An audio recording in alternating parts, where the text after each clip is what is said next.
Game face on when I chase like that, yeah, I play so strong with a knife in the back. I'ma swing home run like a baseball bat. Gonna see me rise, you can hate on that. I don't play both sides, doing me no cap. I'm a ride or die for my dreams on tap. I'ma fly real high, you ain't see me stack. So today on Brand X Reviews, I'm going to be talking about this album, the Big Bond Movie Themes album. Now, this is something that came out in the mid-70s, and it did have an interesting re-release shortly after.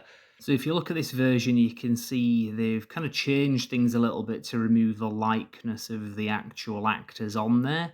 Evidently, there must have been some kind of reason for doing that, whether they had a cease and desist order or whether some lawyer somewhere just advised them, hey, you know, for future releases, we're going to have to do this because there's a bit of a liability. But this is one of the earlier versions, as you can see. It's got Roger Moore on there and Ursula Andress and Sean Connery.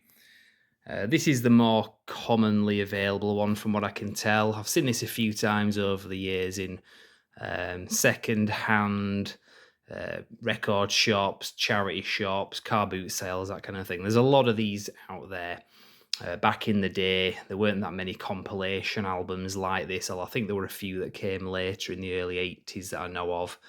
But this was one of the more common ones. Now, one thing, obviously, as I was saying, Geoff Love and this studio maybe didn't have the kind of rights that they should have had, whether it was for the actual music itself or the artwork, the use of Roger Moore's likeness, Sean Connery, Ursula Andress. So, for whatever reason, anyway, this was something that came about with none of the actual lyrics. These aren't the original themes. These are ones that Geoff Love and his orchestra, the clue is in the title, worked on. And this is one that I've seen a few times, and even being a big James Bond collector and obviously a record collector, I still never felt inclined to add to my collection as cheap as I've seen this. I mean, I've sometimes seen this for like £3, and I never wanted it. I was never interested. My thinking on the matter was always I wanted to own the original soundtracks, the official versions, the official releases, and to me this just seemed a bit like a cheap imitation. So obviously, in more recent years, there have been a few releases. I spoke in my last video, I did a review of this recent release, Bond 25, performed by the Royal Philharmonic Orchestra. This has got all of the themes on this, an orchestral version, done all the way up to the most recent film, No Time to Die. There has also been another one that came out, there was Bond for Orchestra, that came out around about 2013, I think. I don't own that on record, but I've got a digital copy of it, and it's pretty good. So I kind of was interested on kind of reconsideration in this one. So I listened to some of it because the whole thing is on YouTube. It's been ripped on there. And it wasn't too bad, to be fair, for what it is. And I looked up Geoff Love, who he was, some of the other things that he'd worked on, and he was a fairly well-respected guy. So having listened to this briefly, I bought the thing, and I'll talk about some of the specific tracks in a moment. But let's just have a very quick listen at the opening of track number 1. It's just the James Bond theme.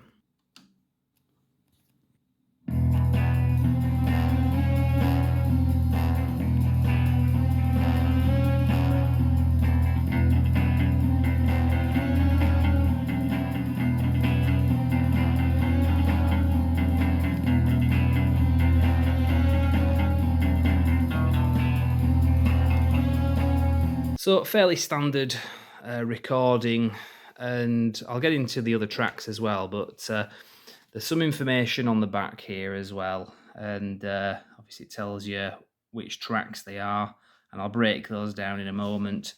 But there's also this interesting thing here. In fact, let me just read that to you. The late Ian Fleming created a truly legendary character when he invented James Bond for a uniquely fascinating and thrilling series of novels. Agent 007 licensed to kill the enemies of Britain in the course of his Secret Service duties if they didn't kill him first. The Bond books represent the essence of escapist reading, as millions of people have discovered to their delight in most parts of the world, reading about 007's exciting adventures in most languages of the world. Bond is tough, deadly, resourceful, and at the peak of physical fitness and mental alertness, apart from the times when he is taking a battering or brainwashing from those dastardly Smersh agents and other assorted villains who occasionally gain a temporary upper hand. He's also handsome, debonair, and devastating with the beautiful ladies who cross his path or bedroom threshold for various reasons. A wit, raconteur, gourmet, and a connoisseur of good things in glasses and bottles like Chivas Regal and cocktails that are shaken but not stirred. It was inevitable that such a potent paragon would translate into a box office bonanza in cinematic terms. Millions have gasped, groaned, grinned, winced, and cheered all around the world as they watched Bond's exploits skillfully transferred from Fleming's powerful pages into breathtaking dynamic action on the screen. Sean Connery set a sparkling pace as 007, with one contribution in the role from George Lazenby on Her Majesty's Secret Service, and now Roger Moore is defying death and disaster and leaving no stone or beautiful lady unturned, as he valiantly combats the most vicious villains and heinous holocausts directed against him and the well-being of Great Britain.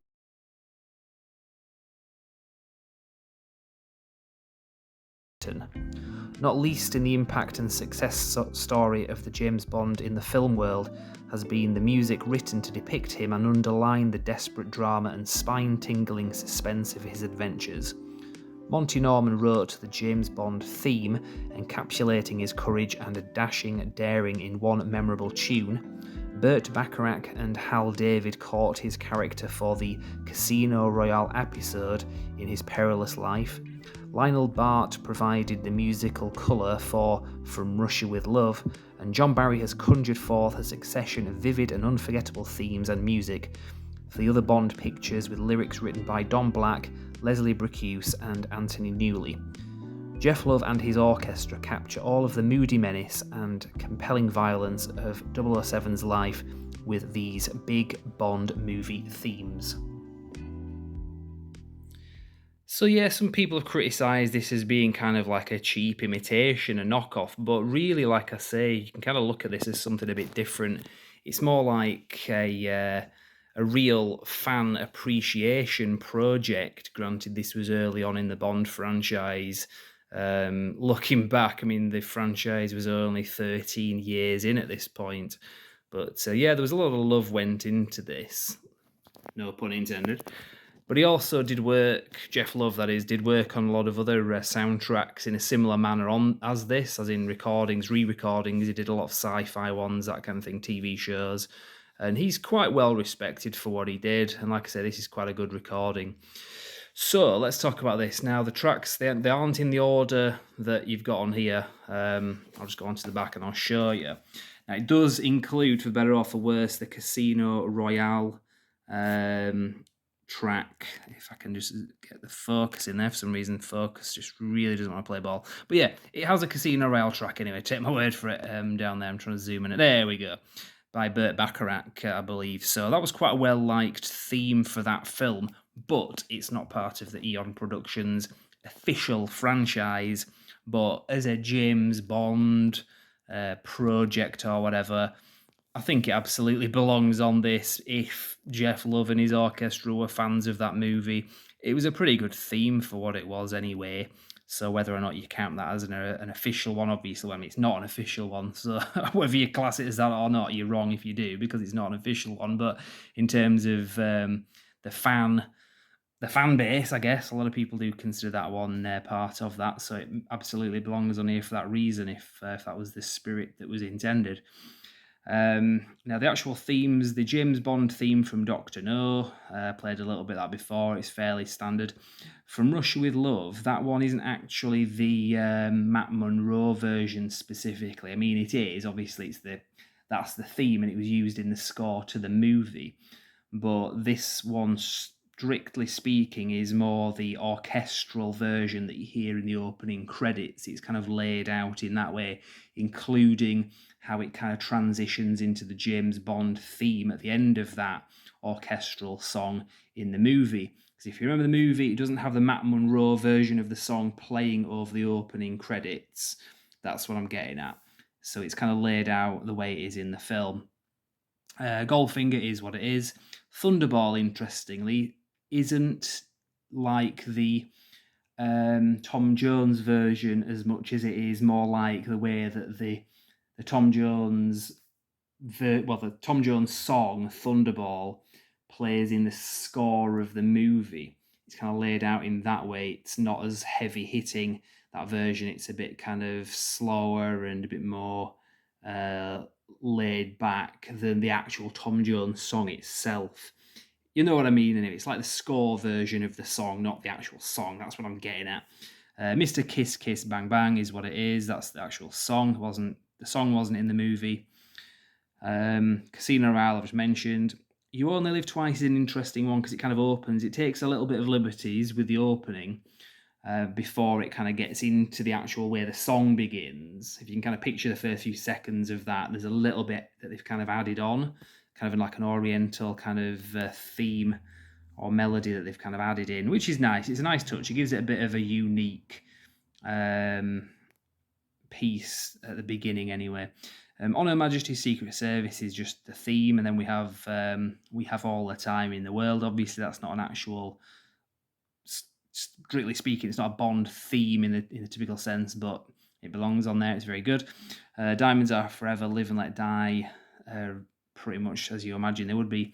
The Man with the Golden Gun was very similar to the Lulu song. It actually, if somebody had told you that this was an orchestral version that was made at the same time they recorded the actual song, you would probably believe it because it's very similar.